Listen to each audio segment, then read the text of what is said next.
Hi friends, ಎಲ್ಲರಿಗೆ ನಮಸ್ಕಾರ. Friends, ನಮ್ಮ ಬೆಂಗಳೂರು ಬುಲ್ಸ್ ಮತ್ತು ಪಟ್ನಾ ಮ್ಯಾಚ್ ವಿರುದ್ಧ ಏನೇನು ದಾಖಲೆಗಳು ಮಾಡಿದ್ದಾರೆ ಅಂತ ಈಗ ನಾವು ತಿಳ್ಕೊಳ್ಳೋಣ. ಅದಕ್ಕಿಂತ ಚಾನಲ್ ಏನೋ ಸಬ್ಸ್ಕ್ರೈಬ್ ಆಗಿದ್ದರೆ ಸಬ್ಸ್ಕ್ರೈಬ್ ಮಾಡಿ, ಪಕ್ಕದಲ್ಲಿರೋ ಬೆಲ್ ಬಟನ್ ಆನ್ ಮಾಡ್ಕೊಳ್ಳಿ. ಫ್ರೆಂಡ್ಸ್, ನಮ್ಮ ಬೆಂಗಳೂರು ಬುಲ್ಸು ಯಾವ್ಯಾವ ಥರ ದಾಖಲೆ ಮಾಡಿದೆ, ಯಾವ ಥರ ರೈಟ್ ಪಾಯಿಂಟ್ಸ್ ತಂದಿದೆ ಅಂತ ನೋಡೋಣ. ಈಗ ಕಬಡ್ಡಿ ಹಿಸ್ಟ್ರಿ ಒಳಗೆ 10 ಪಾಯಿಂಟ್ ರೈಟ್ ಪಾಯಿಂಟ್ನ ಒಂದು ಆಟದಲ್ಲಿ ತೊಗೊಂಬಂದಿರೋ ಇತಿಹಾಸನಲ್ಲಿ ಇಲ್ಲ. ಅಂಥ ಒಂದು ಇತಿಹಾಸನ ಸೃಷ್ಟಿ ಮಾಡಿದ್ದಾರೆ ಒಬ್ಬ ನ್ಯೂ ಪ್ಲೇಯರು ಬೆಂಗಳೂರು ಬುಲ್ಸ್ ಟೀಮ್ನಲ್ಲಿ.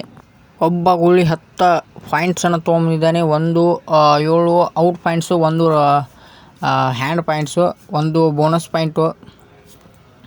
ಇದೆಲ್ಲ ಒಂದೇ ರೈಡ್ದಲ್ಲಿ ಒಬ್ಬ ಗೋಲಿ ತೊಗೊಂಬಂದರೆ ಕಬಡ್ಡಿ ಹಿಸ್ಟ್ರಿಯಲ್ಲಿ ದಾಖಲೆ ಮಾಡಿದಂಥ ಪ್ಲೇಯರು.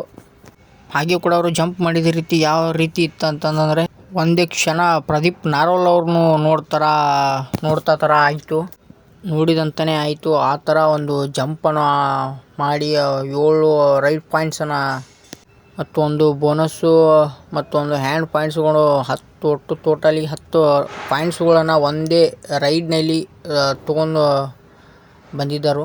ಬುಲ್ಸ್ ಟೀಮ್ನಲ್ಲಿ ಹೊಸ ನ್ಯೂ ಪ್ಲೇಯರ್, ಕಬಡ್ಡಿ ಇತಿಹಾಸನೇ ದಾಖಲೆಯಂತೆ ಮಾಡಿದ್ದರು ಬುಲ್ಸಿಗೆ ಬಂದ ನ್ಯೂ ಪ್ಲೇಯರ್. ಹಾಗೆ ಕೂಡ ಒಂದು ರೀತಿಯಲ್ಲಿ ಕೋಚ್ ಅವ್ರಿಗೆ ಟೀಮ್ ಸೋತಿದ್ರು ಕೂಡ ಯಾವುದೇ ಥರ ಬೇಜಾರು ಕೂಡ ಇಲ್ಲ. ಯಾಕಂದ್ರೆ ನಮ್ಮ ಟೀಮ್ ನಾವು ನ್ಯೂ ಪ್ಲೇಯರ್ ದಾಖಲೆಯನ್ನು ಮಾಡಿದ್ದಾರೆ ಅಂಥೇಳಿ ಕೋಚ್ ಅವರು. ಈ ವಿಡಿಯೋ ಬಗ್ಗೆ ನಿಮಗೆ ಏನಾರು ಅನಿಸಿಕೆ ನನ್ನ ಕಮೆಂಟ್ ಸೆಕ್ಷನಲ್ಲಿ ತಿಳಿಸಿ. Thank you all friends.